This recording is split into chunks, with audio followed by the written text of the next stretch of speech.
Now, would it really come as a surprise to anyone that understands cars and perhaps a little bit of business to learn the likes of Rolls-Royce, Bentley, Lamborghini, when they started selling SUVs, they had a bit of a sales increase. However, one of them, they did not have a sales increase. They had a hockey stick. Santa A'gata Bolognese, they tripled their sales in the past 2 years. Now, for the most part, Kumo and I have been on the sidelines throughout this whole thing. However, when we learned that Lamborghini sold the most cars ever in their history in 2020, we decided to sit up and take notice. Get one of these Lam trucks to understand what makes it tick.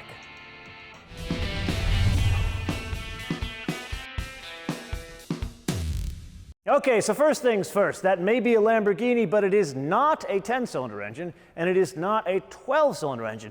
Instead, that is an 8-cylinder engine. I will give you one guess as to where it came from. Specifically, a 4-liter twin-turbocharged V8.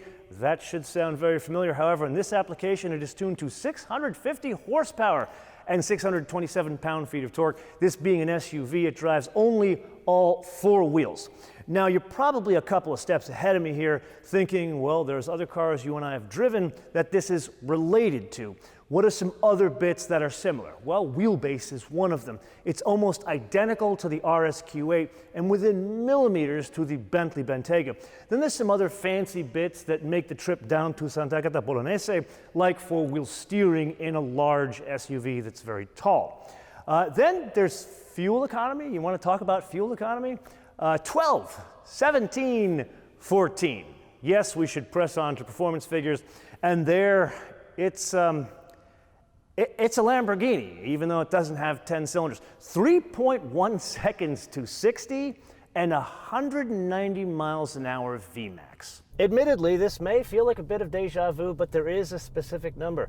5,314 pounds, or depending on the express your weights and measures, 2,365 kilograms. Now, what's rather pertinent is how that stacks up against its corporate cousins. The closest one, the RS Q8, it's 176 pounds lighter. The Bentley, 12 pounds lighter. This would be Corsa mode with that. Okay, bit of a delay, but oh my God, 3,500 RPM. Jesus Christ, or should I say, Santa Maria, Madre di Dios. There is a switch that goes off. This thing has a completely different personality in the way it delivers power from all the other fast, very fancy and expensive SUVs that have the 4-liter twin turbocharged V8. This, it's kind of raw, it's hairy-chested the way it delivers power. I do not think it's the transmission though.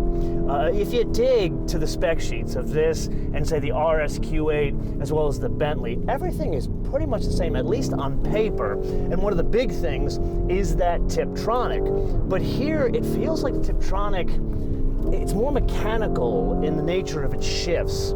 I'm kind of surprised of the tuning that Santa A'gata Bolognese has brought to the table here and the way it works in conjunction with the all-wheel drive system. They do not feel any fighting of, hey, we got to go this way. No, we got to steer the car. Clearly it's managed well and a good amount of the torque is going to the back of the vehicle. It's not what I expected. Like, if I'm honest with you guys, I expected this thing to be a gussied up RS Q8. Yeah, fast like that, powerful like that, maybe a bit more like the guy that cruises the Ave in New Jersey, something like that. Then there's the driving dynamics, and that's a bigger delta. Again, I expected it to be a gussied up RS Q8, because here, you look underneath the vehicle, it looks just like the RS Q8, especially the rear suspension. Kind of a recap, it's multi-link in the front, multi-link in the back, air ride throughout, so there's really good control over all planes of motion. I would argue in this case, better control over all planes of motion. But why is that important? Well, here's a vehicle that's tall, has a high center of gravity, and is incredibly heavy. Yet it has the ability to bend reality around its mass and physics limitations. Something I'm a bit surprised because this has 23-inch wheels on it. Then there are the brakes, and these, it's kind of monster brakes. Almost something that's been taken from the 911 world, not the Audi RS Q8 world. 17.3-inch diameter rotors, carbon ceramic in the front, and 14.6 in the back.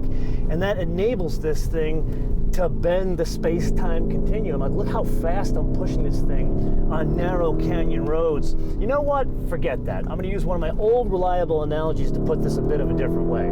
Think of a driving dynamic spectrum. The Bentley would be down here, the RS Q8 would be here, this up here. Yes, it is indeed that time again to play your favorite game, Mind the Absence game, with today's contestant, an incredibly well-equipped Lamborghini. This one, a 2021 Lamborghini Urus, sometimes pronounced the Urus. Either way, it is named after a bull. I know you'll be shocked by that. $218,009. First stop on the option list would be a very Lamborghini color. This is Verde Mantis. It is quite a striking green. Not my cup of tea, but it does do its job of getting a hell of a lot of attention, and it should. $9,344. Thankfully, we do not have to pay extra for the Nero Ade interior. That would be black leather. But we do have to pay extra for the floor mats. Not the floor mats themselves, but leather piping on the floor mats, $690. Then notice the wheel arches. They are carbon fiber. They can be had either as shiny or matte. If they are shiny, as these are, $6,692. Now, as lovely as those may be, they do present a bit of a challenge. How could one turn up with shiny carbon fiber wheel arches and not opt to have the lower extensions of the body also finished in shiny carbon fiber? If that were the case, $14,326. And we press on to the 4-seat seating package, $3,788. We'll talk more about that later. Then there's a whole theme that continues here, and that's the carbon fiber. This first package is the small interior carbon fiber package.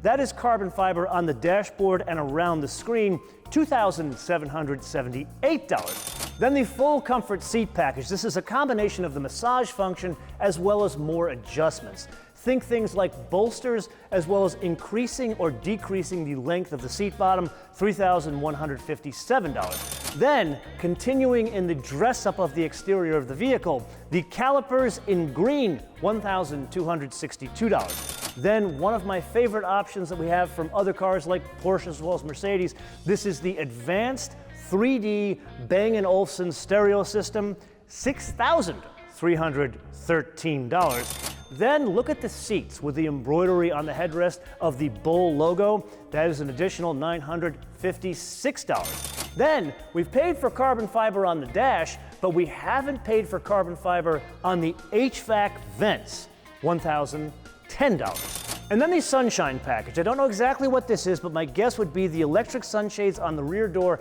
as well as a manual sunshade that folds up from the cargo cover in the rear, $1,647. Then there is only one option out of all these things that I'm throwing up on saying, really, even on a Lamborghini, you're gonna charge me extra for this?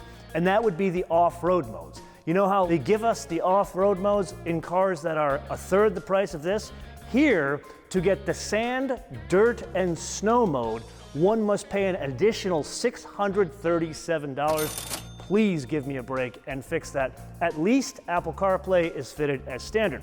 Then the contrast stitching, that's an additional $414. Then the matte black exhaust tips, $884. Then the transparent protection on the front of the vehicle, the whole nose is wrapped, that's from the factory, $3,157. Then we press on to the only dress-up option that may impact the driving dynamics, and that would be the gloss black 23-inch wheels for $5,358. And while we're on the topic of wheels, let's talk about the steering wheel, which thankfully is fitted as standard, as well as a leather wrap. However, if you want that leather wrap to be smooth, that would be an additional $631. Then while we're talking about dress-up, we got to go back to the carbon fiber. Yes, there is more here. The kick plates, $2,312. Then the panoramic sunroof, yes, that is optional on a baby buggy, $2,848. Then the rear spoiler, obviously in carbon fiber, $1,478. Then the only other thing we add is the destination and handling from Santa A'gata Bolognese for $3,995, which brings us to a total retail price of $295,751. Put another way, that is over 70 grand in options. Inside, there is not as much of a delta in personalities as there is up front and underneath the vehicle. Everything kind of underneath it, UX, the computers, all that kind of stuff, screams Ingolstadt. You look at this screen here and this screen here, it is directly lifted from any Audi, not just the RS Q8. Clearly, Lamborghini has put their own tune on the UX up here, but in terms of HVAC control, it is identical. Even the control of the seat is identical. I would go so far as to saying the seat itself is identical with the exception of the top of the seat. Then there's the overall design of the interior, and this, I need to point something out. I have been screaming and yelling about UX design, specifically all the screens that we see in many cars nowadays, like recently in the W223S class, where that thing has moved completely to screens. I don't think that is a very prudent or safe idea. Now granted, Lamborghini, what they've done here, they're trying to be playful. They're trying to make this more of Lamborghinis of yore, but in the process, they've made this a better UX system. I would argue the rest of the Volkswagen Group probably wants to pilfer some of the ideas learned in this car and put it in, say, Porsche. Like, for example, everything is toggle switches here. Look over here for all the switches for the modes, as well as the switches for the different height controls, because the idea is, let's keep my eye on the road, especially with higher limits of adhesion. This does a better job of accommodating that goal. Ideally, what I'd like to see is a bit more covering up of the Audi roots, because at the end of the day, this thing, what we learned, about $300,000 vehicle, that is more than double what the RS Q8 is. So I'd like to see some bespoke bits in here that go along with the design that make it unique on the inside. Then something that's specific to this vehicle is an option, and that is the bucket seats in the rear. And that, to me, absolutely makes the inside of this vehicle, because let's be honest, when one says, I'm gonna get me a Lam truck, they're not exactly saying, I need something that's practical. So does one really need 3 seats in the back? I've seen one with the 3 seats. It's not as interesting. Here, it extends the back seat a bit. Granted, it takes some of the storage away and hands it over to the rear seats because they're a bit bigger. But overall, it makes the interior not bespoke. It makes it more La Dolce Vita. It's less of a baby buggy in here and more of a chill lounge. Now, full disclosure, I still do not yet fully grasp the concept of an uber performance or uber luxury, crazy expensive baby buggy. That's why these things ain't my cup of tea. But after today's experience, I completely see why these things are so charming. However, the real technological win here is how different it is from the vehicles it is based on.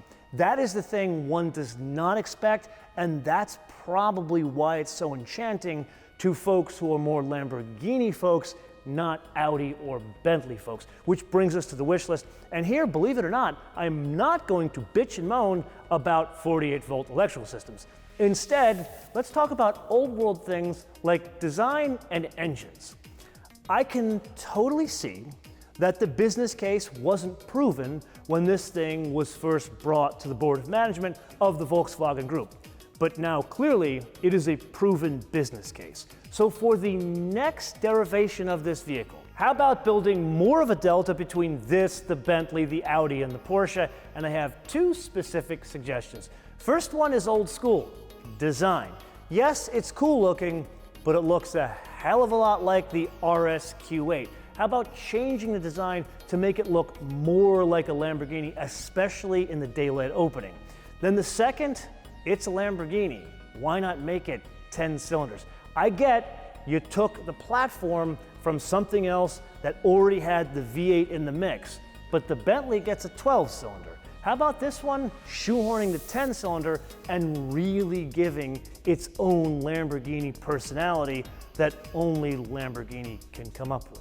And with that, this is the point of the episode where I turn this around to you to opine in the comments below, or via our social media, MotoManTV all one word, MotoManTV all one word, Facebook, Twitter, and Instagram. And with that, I can't really help myself here, considering what we just drove today. So whether you like it or not, an open letter to the Board of Management for the Volkswagen Group.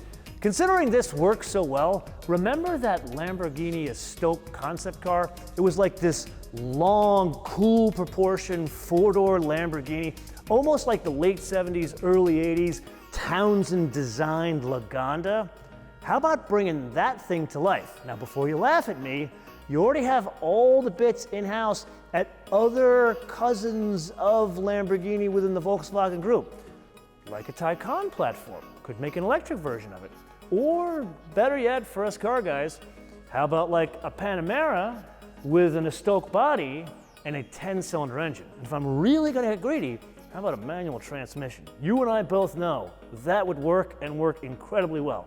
Until I see you in the next episode, ich bin.